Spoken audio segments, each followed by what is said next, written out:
No helicopters have been procured for me to go to golf course. Thank you. I never said he wasn't a great politician. I'm just saying he's a officer. It's supposed to be an interview. How'd you play out there today? Well, I found the conditions challenging, mostly because there's no grass on the golf course, but there never has been. I'm thinking about the swag bag, and I had high hopes for the swag bag. When you got 3 crevices on the green, your course is trash. What's happening, folks? Welcome back to the Beltway Golfer Podcast. This is episode 72. I'm your host, Alex Dixon. For this episode, we are joined by one of the owners and founders of Peak Golf Fitness and Peak Athletics, Mr. Jason Meisch. We had a great conversation at his new facility out in Ashburn, which he's getting ready to have a grand opening for, which is their second location, followed up by their location up in Rockville, which is Peak Golf Fitness. Continuing on the whole topic of golf performance and how golfers, both young, not so young, and old, stay in shape and improve their physical fitness and their performance in this game of golf. So we had a great time talking with Jason. And if you're not familiar with Peak Golf or Peak Athletics, do check them out. And I hope you enjoy our conversation. A couple other things. One, if you haven't heard, we're hosting another event. This one is out at Mount Vernon Country Club on Monday, October 23rd. It's going to be a lot of fun. We're doing a 2-person better ball again. Anybody's welcome. There are spots available. So go to beltwaygolfer.com, click on outings, and you will see all the details there. We'd love to have you out and join us on Monday, October 23rd at Mount Vernon Country Club. The event is called the Silver Dollar Shootout. It's going to be a lot of fun. This podcast, I got to mention our sponsor, Union Green, always in play. Union Green makes 2 fantastic golf balls, the Pin Drop and the T-Bird. They've got some killer gear. They're all about public golf, municipal golf, and playing local golf. I've been playing the Union Green Pin Drop for a while now, and I love it. You know, it's an affordable ball. It's got great distance. It performs well for me. It's got everything I need in a ball, and I really like the message that Union Green has promoting public local golf. So go check them out on social media at Golf Union Green and at their website, uniongreen.com. And forgot to mention, they're even running pretty sweet promotion on their website right now at uniongreen.com. Buy any 2 items of apparel or hats and get a free dozen T-Bird golf balls. So go check that out. Pretty sweet deal. And also almost forgot to mention is we got a discount code now. If you enter Beltway Golfer 20 at checkout on uniongreen.com, you get 20% off your order. And we get credit for it. So go use that. Beltway Golfer 20 at uniongreen.com if you're shopping with Union Green, which we encourage you to do so. What else is going on? Myself, I've played some golf. Had an interesting event I'd love to mention. I actually made it out to an unusual golf event, the Mad Scramble. Eric Anders Lang and his Random Golf Club visited East Potomac's White Course last week. Joined that. I was a little skeptical at first, but had a lot of fun. Basically 130 or so golfers all did a scramble together. It's pretty wild. Nothing like anything I'd ever seen. But I enjoyed it. Even got a couple shots that were used by the group. And it was fun. It was a cool community. You know, I think it took a couple holes for everyone to kind of warm up. They were serving beers out there, and you know, by the 4th or 5th hole, any skepticism that I had went away, and I had a great time. So if you're not familiar with the Random Golf Club, go check them out. I know they're kind of on tour doing these mad scrambles, and it's certainly something quite different. But I enjoyed it. If you follow us on social media, especially on Instagram, and had a lot of fun with the drone recently, got it up all over town, and working on some projects with the drone. So stay tuned and give us a follow on Instagram if you don't, at Beltway Golfer. And summer got busy, didn't put out a ton of pods, but I think that's going to change by the looks of it here in the fall. We've got a bunch of new podcasts in the works. Anyway, that's about it. Let's get to the conversation. Here is our conversation with Jason Meisch of Peak Golf Fitness and Peak Athletics. Here's episode 72 of the Beltway Golfer Podcast. Enjoy. All right, we are out in Ashburn, Virginia. Is this Peak Golf Fitness or Peak Fitness? This is Peak Athletics. Peak Athletics. Peak Athletics. I'm glad I clarified that. So we started, our original company is in Rockville, Maryland. We started in 2009, called Peak Golf Fitness, right there by the old Red Gate golf course. Yep. Been rolling since then, and we've been looking at moving and expanding out to the Northern Virginia area, and finally this year it came to fruition. And so we chose Ashburn with a lot of the students that we had coming in from Virginia that were driving to Rockville every month. You're open here, but you haven't even done your official grand opening yet. We were just talking about Yeah. probably in the next month or two. We're going to post that when that date becomes official. Yeah, so we're doing tours right now. We're training folks. We're still finishing touches. We're adding a few things here and there. So we didn't want to go full grand opening, but we're looking at a full grand opening experience open house sometime in early October. So this I just got the tour of this facility. We'll get into this facility and the location. It's real quick for any beer drinkers out there. It's in the exact same parking lot as Lost Rhino Brewery. So that should kind of coordinate you a little bit. But like you said, just like a mile or so from 1757 in Ashburn. Yep. But so this spring, so we're taping this here in August of 2023, but this spring I came out to your facility in Rockville that you just talked about, your original facility that opened up in 2009. I had never been there before. I kind of popped in and we got to talking, and next thing you know, you got me signed up for an evaluation, and we did the whole class. So let's kind of, as we kind of get into what Peak, so up there, let me clarify this one more time. So there, it's the official name is Peak Golf Fitness. Correct. And here it's Peak Athletics. Peak Athletics. So let's start there. Why the difference? So the difference is myself and my co-owner Ramsey Williams started Peak Golf Fitness, and when we expanded to the Ashburn area, we teamed up with Pat McGuire and Lisa Deal of Raspberry Golf. Okay. So they have quite a few courses and driving ranges in the area. We are very team-based approach. So what we want to do is work within a team. So we work with the golf instructors. So most of our clientele is actually referral. In Rockville, as we're marketing Ashburn, we're 99% referral based from outside instructors. So instructors at the local clubs send us folks. We do a whole evaluation process through a 3D motion capture. We collect all this data, all this graphs of hitting shots. We build reports for the instructor, share the report with the instructor. Then we go into a physical eval and try to figure out why you do what you do. So our thing in our evaluation is our 3D tells us what you do. Our physical eval tells us why you do it. Got it. And sometimes why is good, sometimes why is bad. So our goal is to try to work on the strengths, but also raise that floor with some of the weaknesses. So most golfers, especially avid golfers, listening to this podcast, are very, very familiar with TPI and the Titleist Performance Institute, where, if I recall correctly, you kind of that's where your training began. But TPI is also very well known for their 16-point eval. I did a podcast with another local trainer, Dr. Casey Edwards. He put me through the 16-point eval. It's somewhere on YouTube. It's got way too many views because it's really embarrassing because I'm so inflexible and I was a little hungover. But you told me that, and I actually went through it, your evaluation goes well beyond that.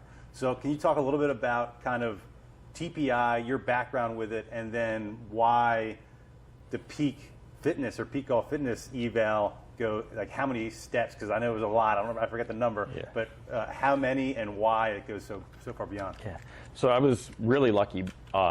In grad school, studying biomechanics and exercise physiology for my master's degree, and was looking for jobs. Job pops up for a master golf fitness instructor. Okay. As an avid golfer myself, playing tournament golf to college, that obviously piqued my interest. So I applied for the job out in Maryland, not knowing anybody. Happened to get hired by a company called Club Golf, which was Dr. Greg Rose's company pre-TPI. So they had so many tour players coming into Club Golf, TPI. Dr. Greg Rose, who's one of the founders of TPI. And which some people might not realize, he's a University of Maryland guy. University of Maryland guy, grew up, I believe, in Rockville, Maryland. Okay, I didn't know that. So got hired in with this company and also realized, holy cow, this is a great opportunity. It was around some of the brightest minds in the world and just was kind of a fly on the wall, really went into learning. Stayed on after he had moved on to TPI, stayed on and was the director there at Club Golf. And about 2009, as everything was changing in the economies and all of that, decided I wanted to go out on my own. So we went out on our own, went back to the original model that Greg had, which was we're here to help the golf instructor. Like our job is, we always tell our staff, our job is to make their job easier. So if we get you moving better, you can now do things that your instructor asked you to do, and now you have more success as well. And the instructor, or as knowledgeable as they are, can really help you. So a couple things on the timeline. So Club Golf was his kind of local facility here, but he had already started TPI. TPI predates 2009, right? Yeah, so about 2005 I moved out here. So it was just the start of TPI. I think the first season of Golf Fitness Academy on Golf Channel was filmed that year. Okay. So he was out there, but hadn't really established TPI as what it is today. Like they didn't have like their certificate. They were just starting it and all that. Yeah, Dr. Rose had started one called Advantage Golf back in the day. Okay. And so it was in the midst of switching that over to his TPI, building his advisory board out there. And so it was great to be on the ground floor.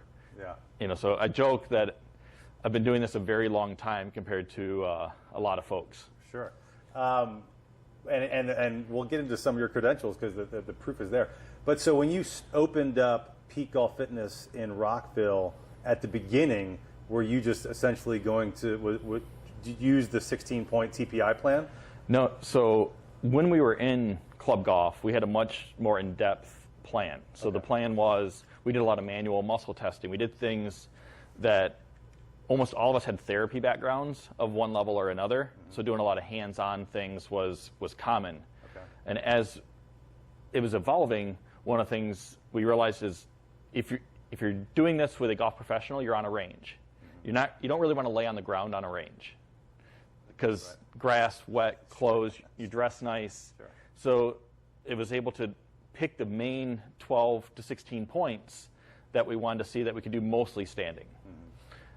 Because we still had that background and we work on the manual therapy, like out here we actually have 2 physical therapists in-house that do physical therapy.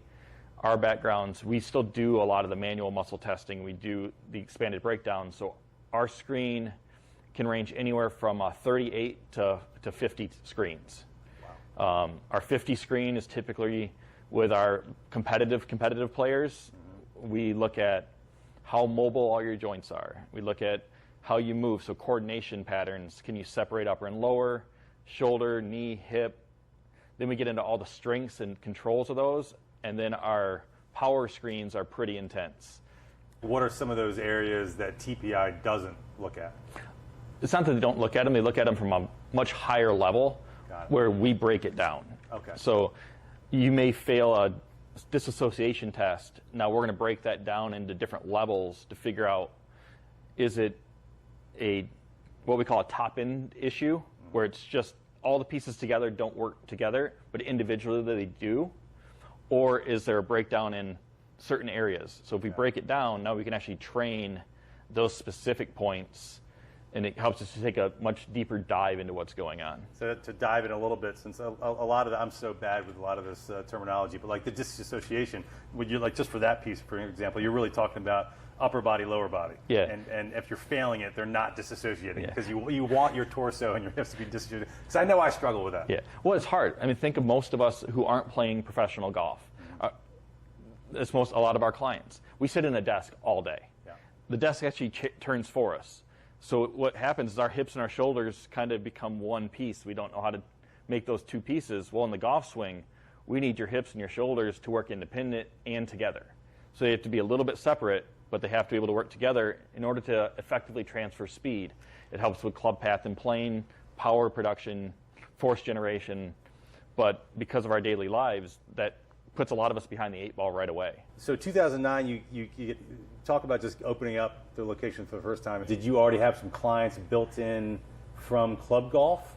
Or did you, how did you start acquiring your first clients? I was lucky when I was at Club Golf. I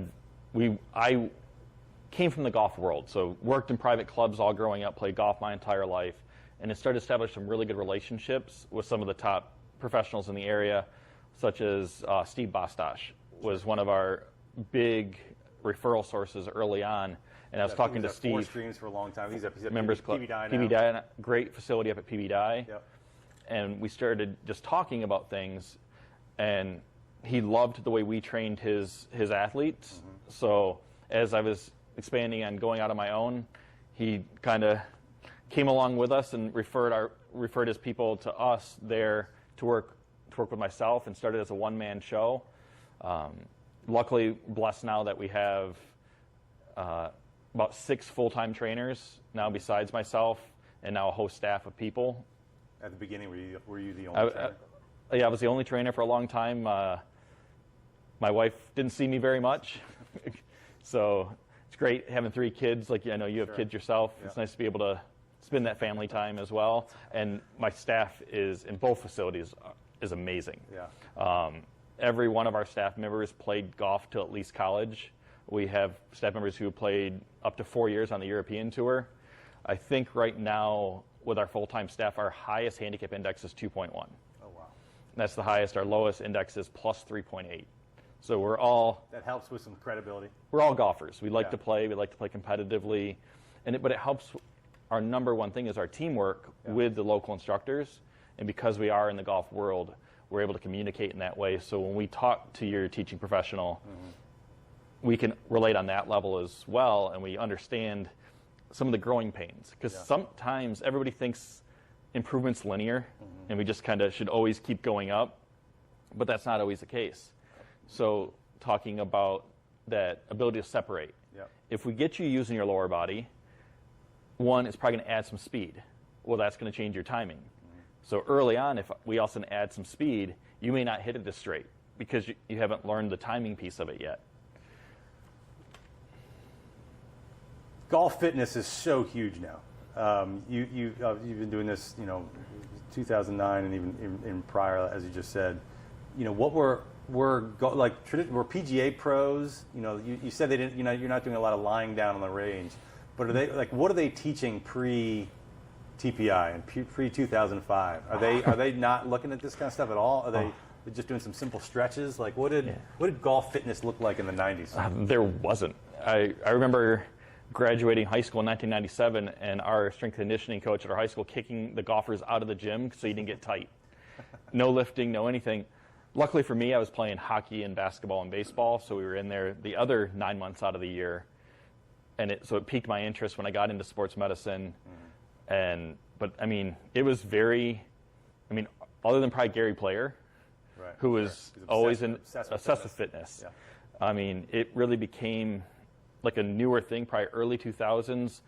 Because if you're a high-level athlete, what's your edge? Talent level is talent level, but the talent level on the tours, even from the PGA Tour through the mini tours, is very tight. Yeah. So what kind of can set you apart? And that's a lot of your speed gains, the club head speed. They're talking about the ball rollback stuff and all the random things. Yeah. We have better athletes playing golf now than we've ever had. Right. But people forget some of the top athletes in the older generations. From what I understand, Arnold Palmer was good enough to be a AA baseball player. Jack Nicklaus was recruited to play basketball at Ohio State and chose to play golf. Like, 2 of the best golfers in history were exceptional athletes besides that. Right. Now it's just our players are much more athletic. If you saw the kids who roll through here that are playing college golf right now, when they're in high school, they look like athletes. We joke that you walk in the gym and you don't see golfers because everybody's like, what's a golfer look like? Yeah. It doesn't. These are very fit, athletic individuals. Speaking of that, what does your client look like? Like, especially over the last 14 years in Rockville, you kind of talked to me a little bit about how there's certainly age ranges. There was the younger group and kind of the older group. I think that maybe has more to do with time and finances. Yeah. But what is the average client of Peak Golf look like? We've been lucky to have a very successful junior program. We call our Compete program. We're trying to get the kids ready to play competitive golf at one level or another, teaching them about how to eat and drink on the golf course, how to take care of their body, understanding travel and stress, and trying to keep them from getting hurt because they are swinging faster. Right. Injuries on the PGA Tour are at an all-time high because people are moving so fast right now, and if they're not really taking care of themselves on and off the golf course, that's a big issue. So teaching those kids how to manage that. Do these kids, when they come to you, is that a big thing that them and their coaches or their parents are looking for? Is we want more speed, or we just want to we want to be able to build speed in a way where they're not going to get hurt? Yeah, speed wins. Right. I mean, I believe, speaking of TPI, there were power certifications. And the numbers are probably a couple years old now, but I think 2 or 3 years ago, they looked at the top 5 guys in driving distance and top 5 guys in driving accuracy. It was $55.6 million for driving distance, $5.6 million for driving accuracy. Wow. So distance does matter. Sure. The courses are so long. NCAA's, I think last year, played over 7,400 yards. So if you're not hitting at 300 yards, it's actually really hard to play college golf nowadays. And that's why you're seeing kids. We have a few college kids in here that are over 190 ball speed. And that's getting more and more common. We have a couple young ladies that are over 105 mile an hour driver speed right now, over 150 ball speed. So they're carrying it in the 260, 270 range. So I'm sure it varies, but is there a typical age when a junior, just focusing on the junior golfers for now, like when a junior golfer comes to peak? Yeah, we really try to look at them into their growth spurt. So pre-growth spurt, we have a developmental program. Is that like puberty, like 12, 13, 14? Girls and boys are different. Sure. So girls a little bit earlier. Girls are 11 to 13-ish in that range. And boys are like 12 and a half, 13 to 15, 16 years old. Okay. And if we have kids that age, we typically want to sit down and meet with them, talk with their parents. Because before that, they don't have testosterone. They don't have a lot of the hormones needed. And it's a skill building time for them. They're not growing very fast. So good lessons with their instructors. So much changes during that period too. Oh, yeah. Like you could teach them something. They can learn so much so fast. Right. And at that point, that's a good time for skill building. We just ask parents, let your kids play all the sports. Right. Let them be athletic. The best athletes we have walk in the door end up being our best players. Even before. We work a lot on athleticism because we need to, because people think they need to do it year-round. Yeah. They don't have to play golf year-round. One of the best guys from their area, Denny McCarthy, Sure. played basketball at Georgetown Prep. Right. He was starting point guard, Yep. put the clubs away for 4 or 5 months every year. Right. So based on kind of what you're saying, and you typically see these kids come in and have the most impact during that growth spurt. So before they kind of start that growth period, is that too early to start looking at some of this stuff? It is, for the most part. We try to talk to the parents. We do try to do classes that involve skipping, running, jumping, throwing, but we do that on a much more informal basis. Once they hit those growth spurts in those age ranges, we call those speed windows. Okay. Now when you start to grow really fast, now we can make you fast. So as you're getting all these new muscles, your body's changing, you're getting all these new hormones, the amount of speed that you can gain during those windows is insane. So when you're getting all these new muscles, if you do slow sedentary things, they function more slow. If you do explosive, fun, jumping, throwing, move fast things, they can be faster. I mean, we've seen, and this is by all means not a normal thing, but we've been lucky to catch a couple kids right into their growth spurt, when perfect worlds meet, right? Yeah. Trained and did really hard. We've had more than one kid gain more than 14 miles an hour in 6 months of driver speed during a growth spurt, where we're talking 50 yards of carry over a winter with a driver. I'm sure his high school coach was psyched. Yeah, but that's not our expectation and not our. But if you're doing those fast things, then when you stop growing, now we can actually start making you stronger. Is that I guess I never knew that equation when you said, so 14 miles an hour faster in swing speed equates to about 50 yards of carry. Is there a general rule of thumb, like 5 to 1 or something? Yeah, or Pat has a rule. It's like 125 or 135 for every mile an hour of club head speed. It's like 2 or 3 miles an hour of ball speed, which is 5 yards of carry. Got it. Okay. So that can multiply quickly. Right? Yeah, so something in that range. Don't quote me on that, Sure. but that's. Right. I got it. We'll have to look that up. So one of the things, and we might have changed subject before I gave you a chance to fully answer this, but I know you've told me this off camera before. So because your clients, you've got these junior golfers, but then you've also kind of got I don't know if they're necessarily empty nesters, but the folks that are a little bit older, maybe the kids are, they're not dealing with running kids around all the time. Maybe they got some capital. Yeah. So you've got the older folks. Yes. And where I'm going with this, and not to cut you off, but is when you're looking at these junior golfers and they're going through that growth spurt, and you're getting them and working with them to build strength and elasticity to create this swing speed. How different is that when you get a 50-year-old that comes in who's a 12 handicap or 15 handicap and is trying to just do better at his club championship? Yeah. Well, the younger kids will learn faster. They're much more. Their nervous system is more pliable. The younger we are, we kind of, the old quote, getting set in your ways. Mm-hmm. It just means we have to work a little harder. Sure. As we get, in our upper age group, we kind of see a lot of our clients are college age and younger, and then kind of that 45, 50 plus. As a father of 3 that have almost 3 teenagers, there's a lot of time involved in that growing up. I know you're. I'm 40. I'm right at that number. I'm 45 myself, and things are starting to break down rapidly. Yeah, and then kids and sports, and we joke that my wife and I are full-time Uber drivers on the side, trying to go from one event to another with the kids. So there's just a time standpoint, and then kind of late 40s, 50s, we see the folks that kids are maybe teenagers. They can drive themselves around a little bit, and you get some free time back in your life. And most of us probably fairly competitive in one thing or another, and we like to get back to that. Yeah.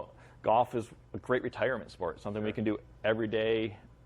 But beyond, obviously the kids are more like sponges, and they can they learn better, and they're more willing to try new things and get things to stick from a teacher's perspective. But when the 45 or 50-year-old comes in, and maybe they once knew some things, or they're just on the decline as far as the way their body moves. Are you like that? Maybe not necessarily the evaluation, but once you start working with them, is what you're working with them and what you have them working on, is it that much different? You would be surprised the amount of overlap. Typically, with our more established clients, as I'm getting older, I hate to use the word older, so we'll go more established. We have to do a little more of like reawakening those patterns. Those patterns typically are just sleeping. We haven't used them or accessed them in a long time. Yeah. They're there. You've created that pattern in your brain. Sometimes we just have to wake those patterns back up a little bit. Mm-hmm. So a lot of times with our adults, we'll talk about what sports did you play growing up and try to go back to some of those patterns. Like if you're a baseball player, we'll try to use some baseball analogies when we're talking about things, and use that as part of the instruction package and trying to unlock those keys. Yeah. But in general, we just have to, like the movement, flexibility part, stretching more. We joke kind of a rule of thumb is you should do some sort of like stretching tissue mobility work 1 day per week for every decade you've been on the earth. So, when you're 20, you might only have to stretch once or twice a week. But when we're 40, 50, we should probably do a little stretching 4, 5, 6 times a week to gain that flexibility and mobility. Because the biggest thing we've seen with our 3D, and we did a study with this a long time ago actually with Greg, is we looked at it by handicap ranges and by age ranges. We took all the data. Mm-hmm. And one of the biggest things we saw was the lack of something called X factor. I think Jim McLean made it, coined that term. It's how much stretch you get between your upper half and your lower half. Okay. Yep. That was one of the single biggest standouts of what changed over time. So when they were like 20 and 30, their X factor was like 45, 50 degrees. Okay. Also, we got to 50 and 60, it was like 30. So they were getting 20 less degrees of stretch. That's 20 less degrees of response for power, because we have to stretch a muscle to make it move fast. Yeah. And that's what we see more with actually clubhead speed loss, is that lack of flexibility, mobility, and coordination affects it. It's not because you've become actually that much weaker. Interesting. Yeah, I'm experiencing that right now. But I imagine with the older, the more established clients, there's also things like nagging injury or some injury that happened to them 15, 20 years ago that they got to deal with. And do you have to work around a lot of that, or how do you approach that? It depends. Like for that, here in Ashburn, we actually have 2 physical therapists in house. Okay. So we'll do a little bit of that work. My background, my undergraduate's as a certified athletic trainer, sports medicine, and so I handle a lot of that. And injuries, we compensate very well, and so our goal as training is we actually sometimes attack those areas because we want to break down those compensations, because the more you compensate, the more you risk injury. And we've all, like if you sprained an ankle, everybody's walked funny, you don't use crutches, and all of a sudden your knee starts hurting you. Our body works in a very complex pattern, so when one part stops working, great athletes figure out a way to put that aside and hide and work it out. Sure. And after a while, it just breaks down because it's not designed to take that kind of load and stress. So we actually attack those injuries quite a bit of trying to work through those patterns. Yeah. And it depends. If it's structural, there's not a lot we can do. Like if it's bone, you broke a bone, there's stuff in your wrist, there's not a lot we can do. But in some of our evaluation, we grade our stuff into 3 different areas. One's a joint mobility problem. So the joint itself is tight. So think like your hip is really tight, your shoulder joint's really tight. We have a tissue tightness, so like my quad, my hip flexor, my hamstring, we hear hamstrings all the time, are really tight. And then the one that kind of gets overlooked a lot of times is a neurological. Is your brain has learned to compensate so well, it uses different muscles and different parts to get a job done. So we actually try to go back in and reprogram, like, hey, when I stand up, I should use my glutes instead of my hamstrings or my quads. So how do you address that? That's just through repetition? That's training and repetition, and that's part of the whole screening process. Is now we know kind of where you compensate and where you don't, and we'll go reinforce those new patterns back. And you can kind of speak pride to some experience there of, little glute engagement work that we had you doing, just learning how, my butt's supposed to do this work, not my hamstrings or my hips. Yeah, I mean, the way I was swinging, I wasn't really using my lower body at all. You guys got me on a nice little program that, shamefully, I haven't kept up with as much as I should, and that's a me problem.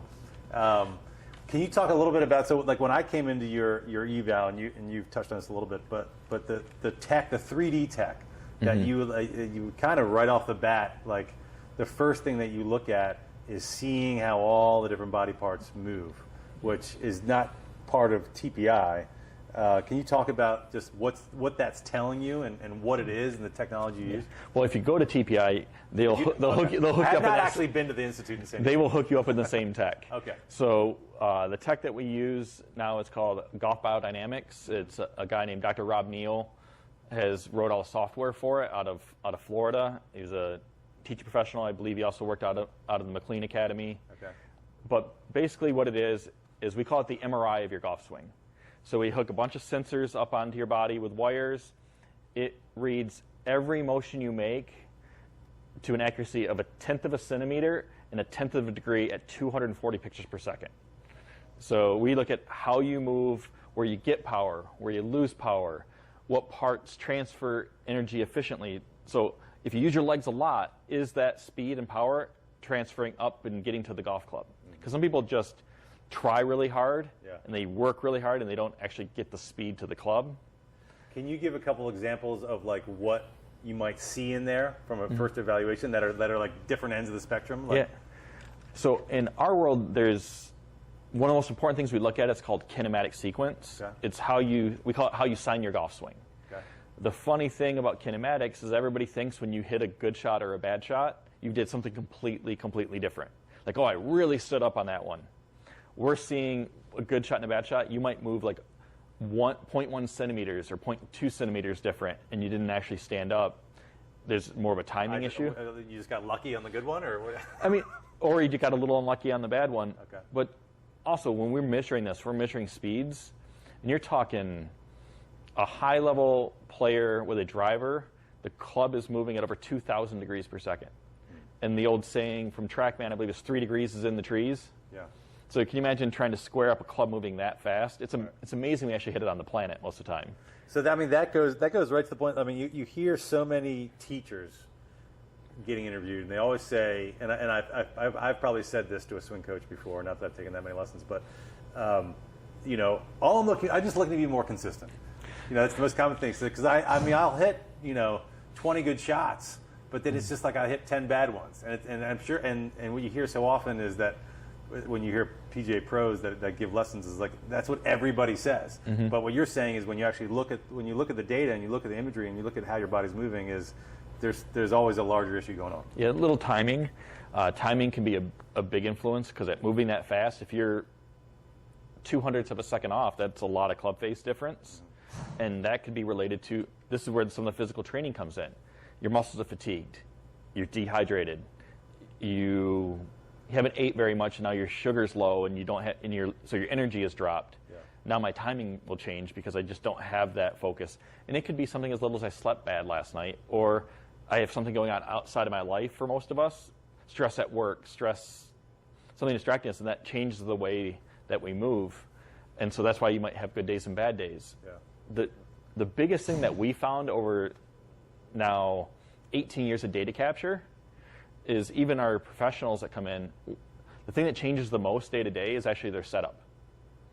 Like one day they're a little more bent over, a little taller, that can change swing planes. Their raw motions don't change a whole lot from day to day. And yet some days they're good and some days they're bad without effort to change them.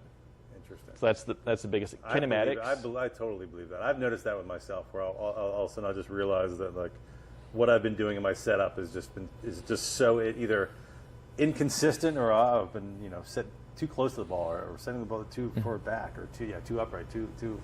There's so many things in the setup when all we're kind of trained isn't the right word, but accustomed to thinking about is the swing, when there's so much that goes into what happens before the swing. Yeah, you'd probably be surprised how much effort the tour players have into making sure they're set up properly for every shot, and we just kind of take it for granted as daily golfers. So in 18 years of data capture, like you said, like when people come in and you give them that first eval, what is there a most common thing that on day one that people don't realize they're struggling with? Setup's a big one. Some of the main postures, we have what we call S posture or C posture. S posture is a lot of curve in your lower back. Okay. C posture would be a lot of hunched over at address, hands really close. Adding all that extra curve and not knowing how to bend at your hips can limit. Just posturally, you could have great amount of turn, but by bad posture, I could limit the amount of turn you get by 40%. So you could have all this range of motion, and then just in a bad setup. And then the other part we see a lot of is just people don't know how to use the ground. They don't know how to actually use the force, create force. And that's when you see the PGA Tour players and LPGA Tour players hit it so far, there's a reason you're seeing their feet move. That they use the ground so effectively. And most of our amateur players don't know how to use the ground or are unable to from injury. Like, maybe I hurt my knee a long time ago and I learned not to push on that side, so now I stay back. Maybe I sprained an ankle. My low back hurts because that ground force, if I'm in bad places, puts a lot of stress on my low back. So it really varies, and I would say there's never one particular answer. But in that same vein, as we hear, like, you probably hop on YouTube and there's swing fault videos. So like, if you do this, try this. Yeah. Well, there are great players on tour that technically have those, we call them swing characteristics. We don't call them faults, because there are players on tour that may do that and have made a lot of money doing that. And for us, if your kinematics are great, then why would we change something that works and is highly efficient? Yeah. So that we are very style agnostic. We don't care of what your swing looks like if it's effective. But you know, one of the times I was in I think very early on, you told me how, you were typically not. You don't want to be the swing coach. No, not at all. You want to work with the swing coach. How do you work with swing coaches? Do you send them data a lot of times? Do they ask for? Can you send me whatever data capture that you've got going on? Yeah, we do full breakdowns for the coaches. So we generate a report off our software, and we can generate overlays and averages and everything. And we can do putting, wedge play, iron play, driver play. We can capture all that. We build reports for coaches and give the coaches the information, and then we'll also send them, one of our common questions is, what are you working on with your coach? And explain to me what your struggle is, and then what do you want your good shots to look like, and our joke is, what's the one that makes you want to throw your golf bag in the pond when you start hitting the ball that way? Yeah. What are the missed patterns that kind of throw you fits? Because that tells us a lot about what's happening with the club and ball and the way it's being delivered. And then we look at your body and say, well, hey, your hips, you have a really hard time rotating through impact. Well, if you don't rotate through impact, it's going to be really hard to get the club going into out and hit a draw. Yeah. So we can work on those areas. But if your coach is working on that same spot, we'll say, like, hey, this could be more of a knowledge-based thing. Or guess what, if you've fractured an elbow and your arm won't straighten and they're trying to get you to do something, we can be like, that's a really tough ask. Maybe our therapist needs some time to work on it. Give us some time to fix that. Maybe pick a different area to make you successful in that kind of middle term, because let's face it, as golfers, most of us say if we're a 15, we're like, want to be a 10. Yeah. And then you get to a 10, you're like, I want to be a 7. Yeah. It's this never good enough. Lifelong process of always trying to improve. And that's kind of one of our feedback being referral based is, I believe, like the industry average for a regular personal trainer at a normal gym, they have a client for between 6 and 8 months. Right now, our average member in our facility it's 3.5 years plus. Let's talk about a couple of your clients. So one of your clients, I saw his bag right out here. You got it up on a shelf with some of his accomplishments. Young guy who I saw qualify in a dramatic way for the U.S. Open. Local guy, Michael Brennan. How long you been working with him?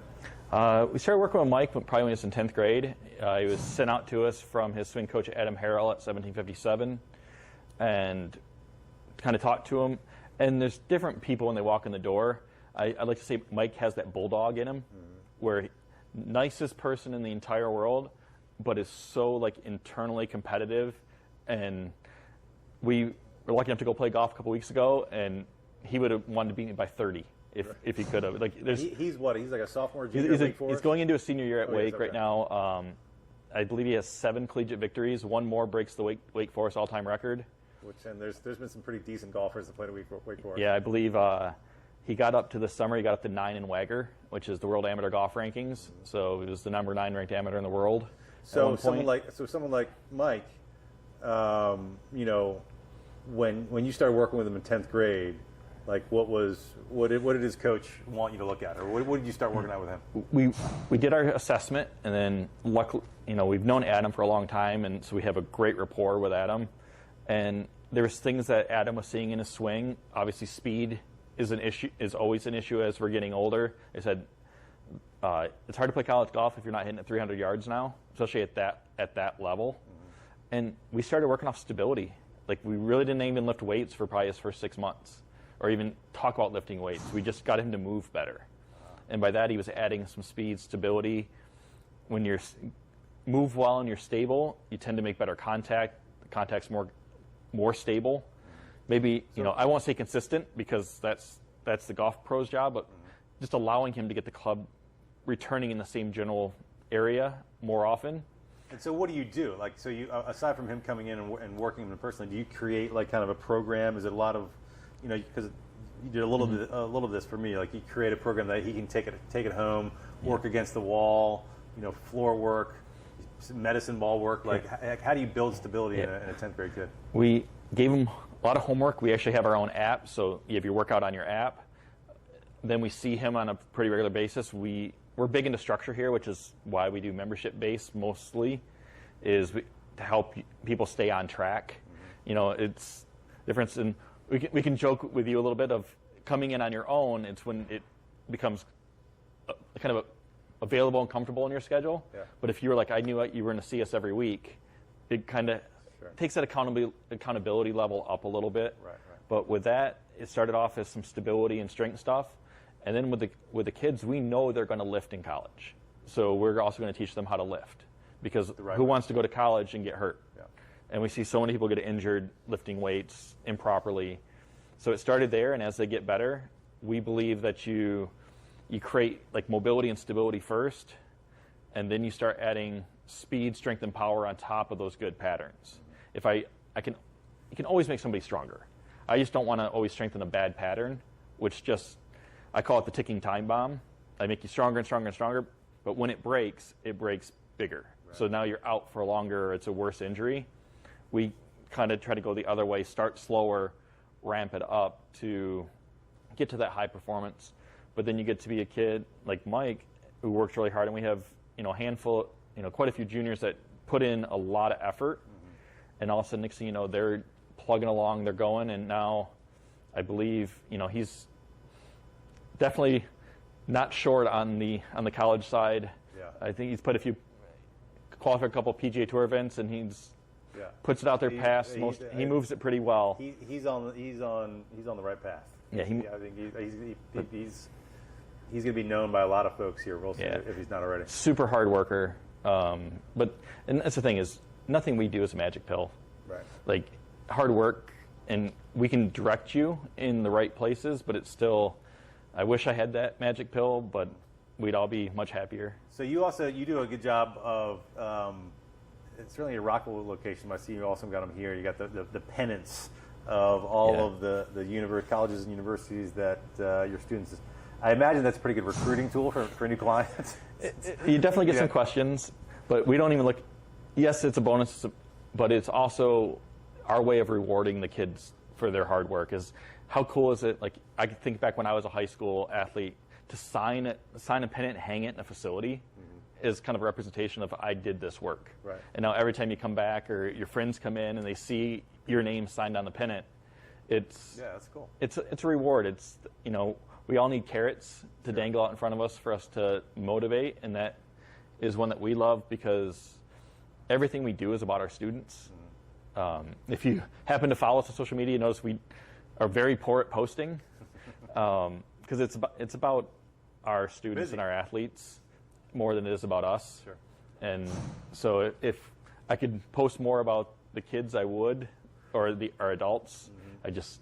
One cool thing that you showed me at your Rockville location, I'm curious if there's going to be a similar type setup here, but your Rockville location, you've got a key fob that you give to a lot of your clients where they can come work out at all hours of the night. If they feel like they need to get some swing work or do some work at the gym at 3 a.m, they have access to do that. Yeah, we do the same thing here. Really? So you can come in 24/7. We have our whole gym, 4 bays, so you can come in and practice whenever you want.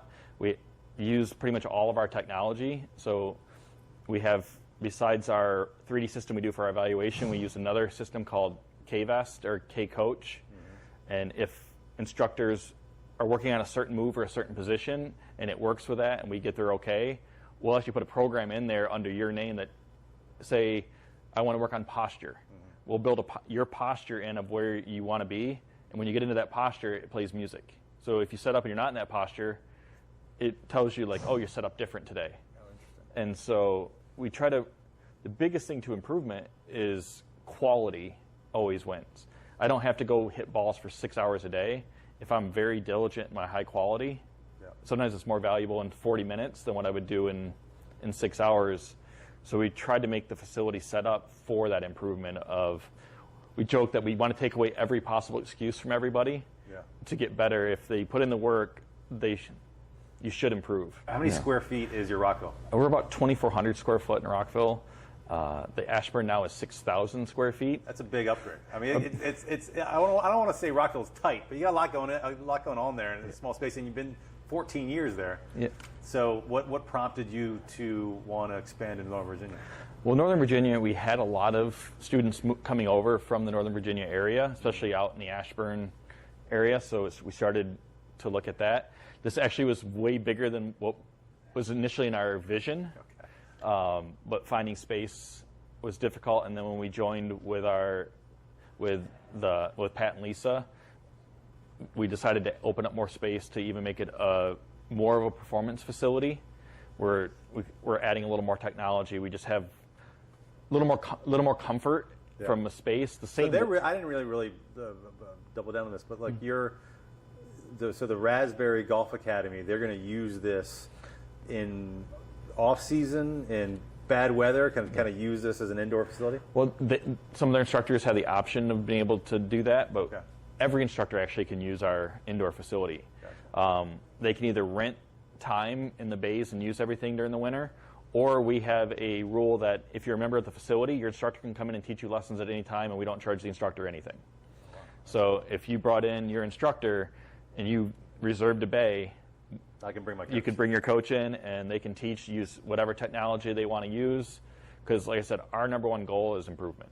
Yeah. Like, we want to give people a place to get better, and we can face it. For us, Washington D.C. isn't necessarily a professional golf hub. Yeah.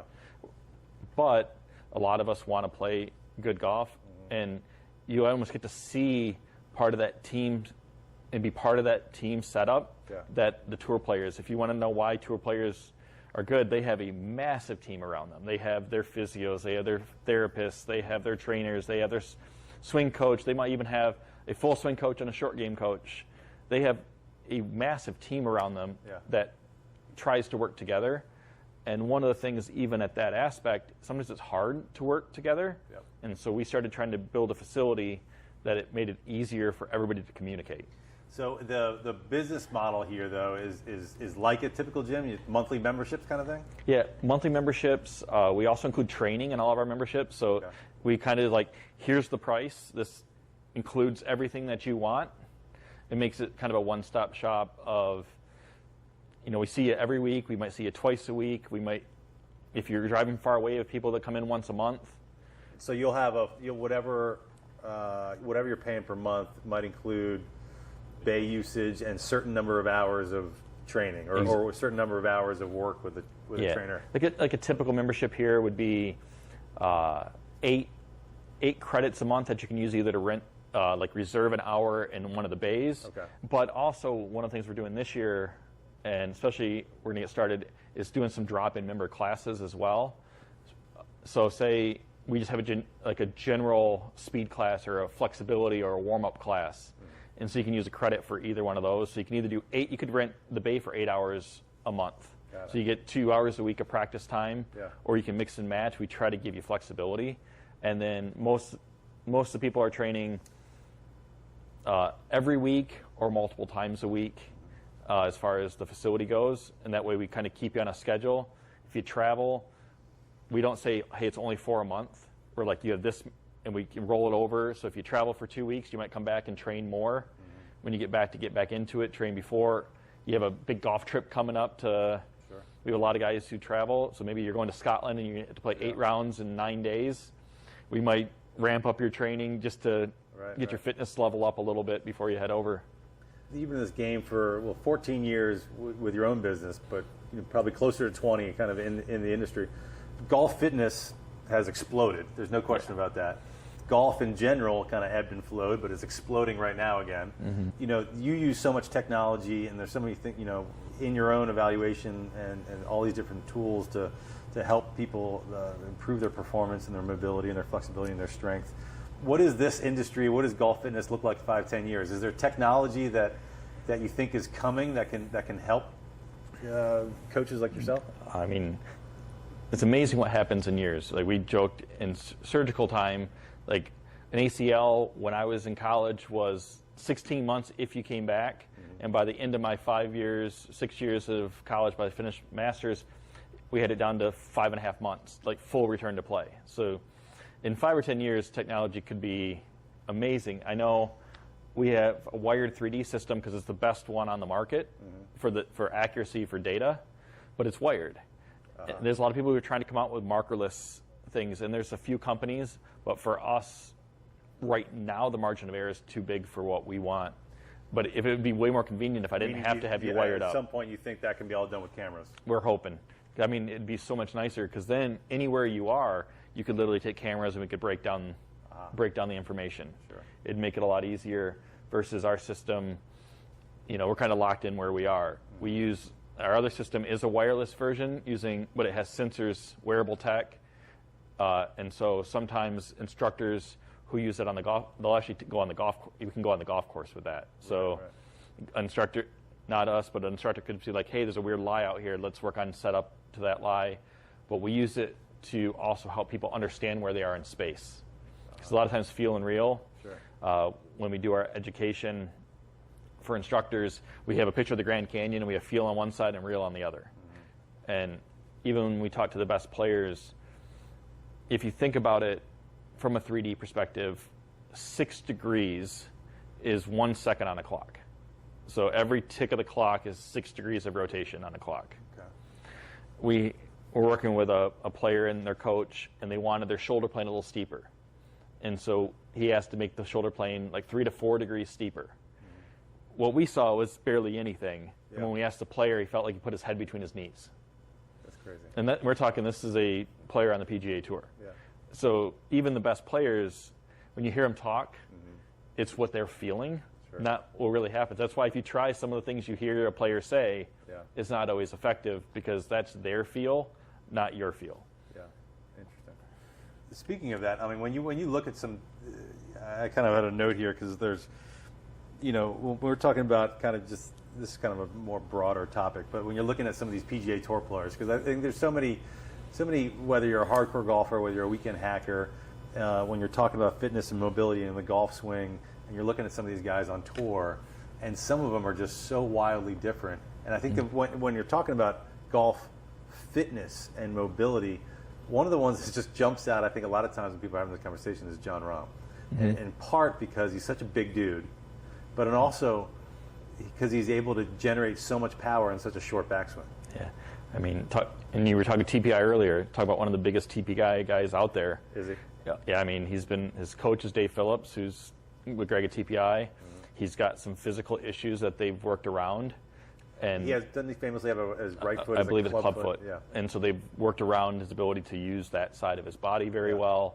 And that's where that whole magical thing, like Greg and Dave from TPI have this connection of Dave understands so much of the body and what's going on and how it influences what's happening in the swing. And then Greg could be like, hey, if we ask him to do, this might look right or technically be normal, but for this person, that's not the case.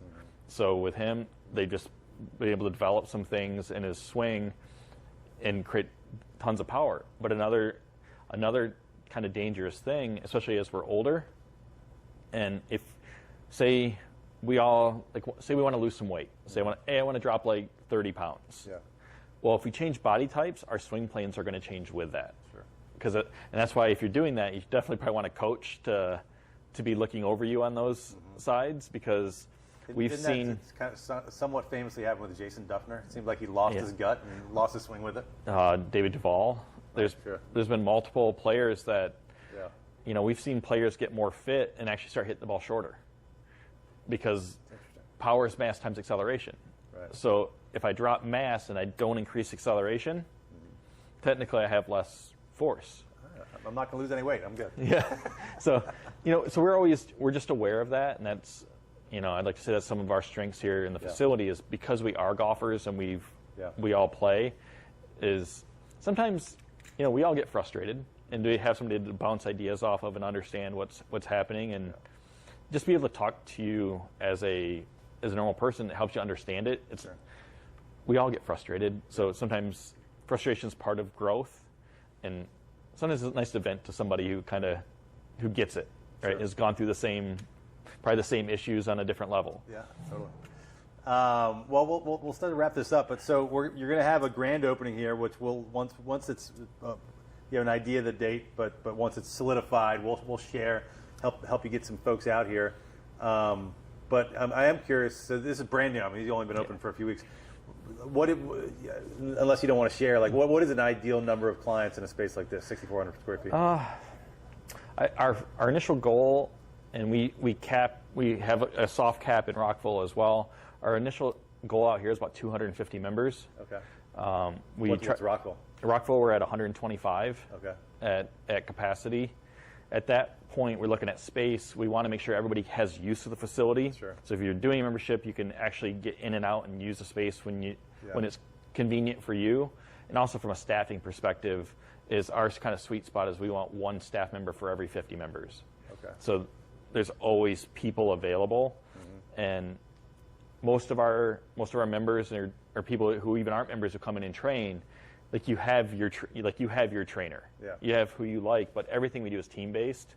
So one thing we really try hard is, say they're on vacation or your trainer's on vacation, but you're not. We don't necessarily want to let you lose that routine, because routine is strong, and so we communicate with each other pretty heavily and can bounce. And also, we might give you recommendations. All of our staff has different specialties, so if there's an area that, say, you started working with me because you're coming off an injury. Yep. And now we need to switch it to something. Jake is great with like neurological stuff. He studied that in school. Okay. And now we need to work on motor pattern. I might be like, hey, Jake's actually, I think you'll get this will be more beneficial for you to train with Jake than with me. Or if, somebody else, we need to do strength and power. We have people who've been through like Olympic lifting and can coach that. Okay. So we look at it as a team base. Like, it's to give you the best experience possible, or whatever's going to help you the most. Sure. And we all are proficient in that stuff, but there's better. And sometimes it's a personality thing. Like, some people don't like working with me. Some people like working with me.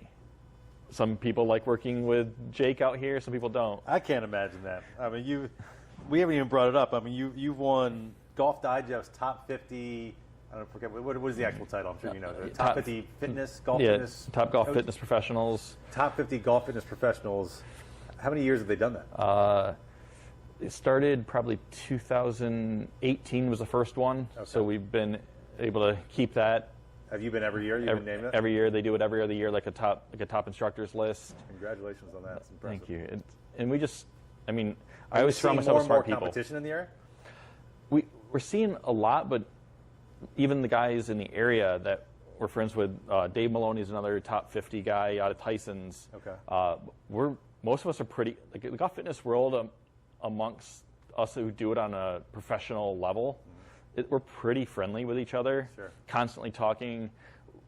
If I have a player that's somewhere and something happens, we're going to use the resources to get them in with somebody there. Yeah. Because we had a couple players come up a few weeks ago that were just in town for something with their coach. Yeah. Something happened and we needed to get them in to do corrections. And first thing that happens is we call their trainer or their PT and say, hey, this is what we're seeing. Is there something we should be aware of? Yep. As soon as I'm done, I'm going to give you I'm going to tell you what we did. Right. So, like, competition, yes and no, but we're also pretty specialized in what we do. Yeah. So, and I love the education, so I love just to get more people involved in the golf fitness world of being a trainer. It's like the more trainers, as we open this facility, finding people was very difficult. Right. Like, to find a full staff for the facility. Oh, is that right? So it's tough because we want people who play.